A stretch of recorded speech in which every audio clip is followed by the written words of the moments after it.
everybody, Bernie Wall here, and I have another video from IELTS Learning Tips to share with you today. If you haven't met me before, then I am an IELTS trainer mentor, specializing in Band 7 and 8, and I work in particular with students who've taken the exam a few times and are not getting their scores.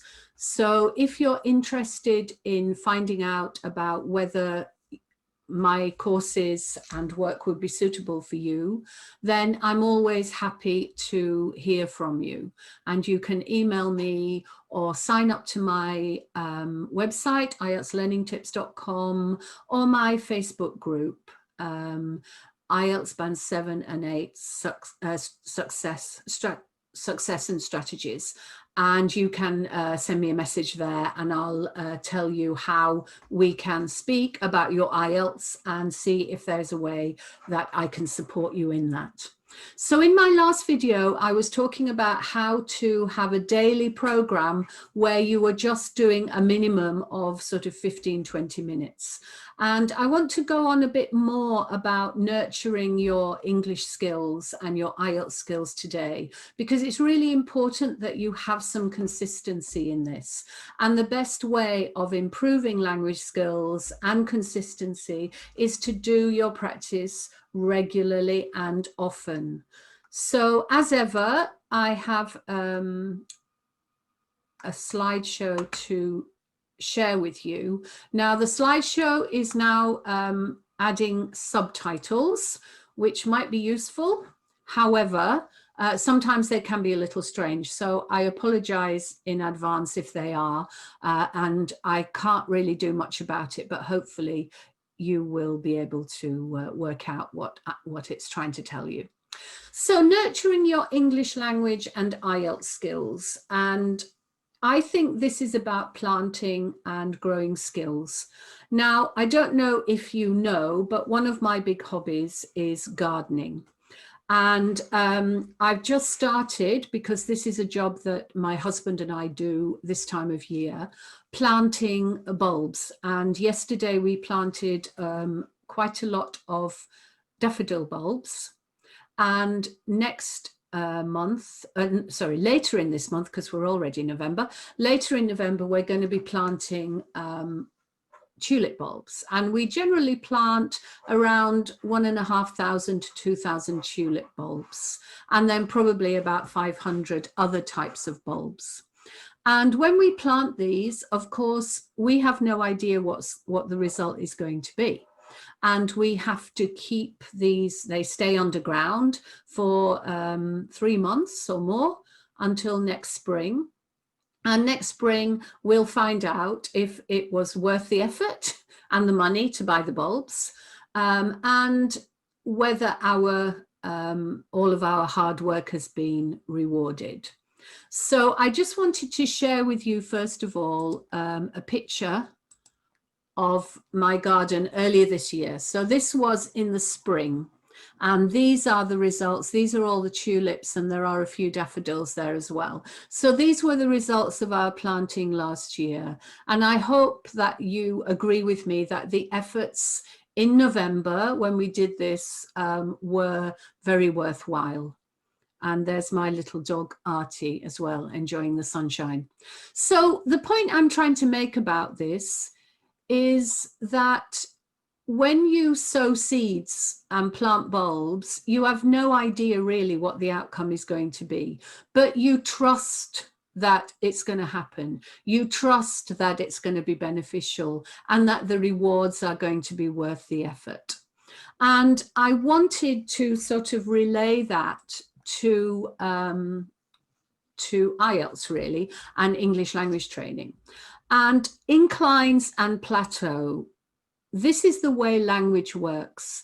It's not an upward trajectory. It doesn't start at 0 and shoot up to 100. It tends to go in a steep step and then a very long plateau. And during these plateaus, you may feel that you're not really making any progress. And those are the times when you might get a little bit despondent and a little bit demotivated because you don't seem to be making any progress. However, just like those seeds and bulbs in the ground, things will be improving if you keep going. Things will be working away. Everything will be bedding down in your memory. And then all of a sudden, you'll feel that you're doing things that you couldn't do before. So it's really important that when you feel a little bit down because you don't feel as though you're making progress, that you do not stop.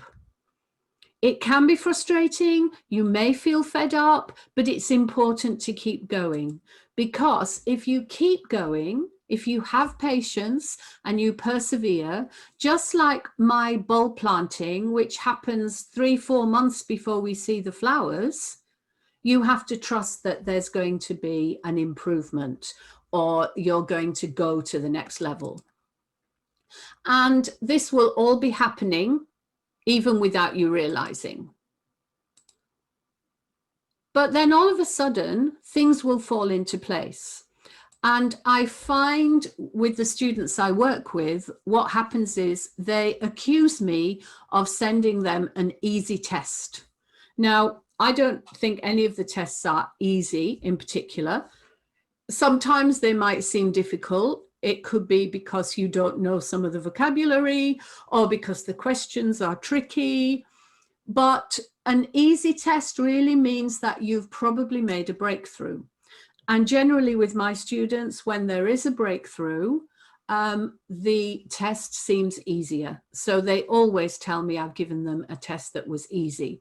But actually it's not the case. It is a sign that you have finished your plateau and you're about to go up again.